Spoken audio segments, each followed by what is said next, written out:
Kidhati niipongeze Benki Kuu kwa kazi kubwa, kazi nzuri wanaoifanya ya kusimamia uchumi wa nchi yetu.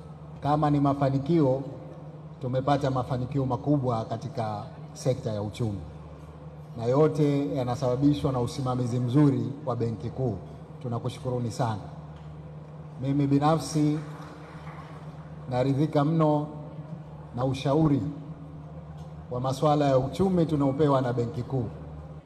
Sisi kama Benki Kuu ya Tanzania, kwa majukumu tuliyokabidhiwa ya kusimamia uchumi wa nchi hii kupitia sera ya fedha, tunakuhakikishia kwamba mpaka sasa uchumi wa Tanzania kwa maeneo yote ya Tanzania bara na Tanzania Zanzibar, uchumi uko imara, sekta ya fedha inafanya vizuri, mfumuko wa bei mpaka sasa uko vizuri, na tunaendelea kusimamia uchumi wetu bila tatizo lolote.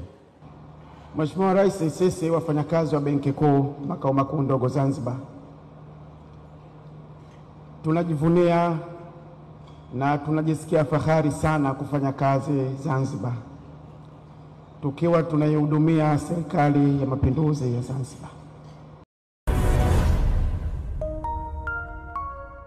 Usisahau kusubscribe, like na kucomment.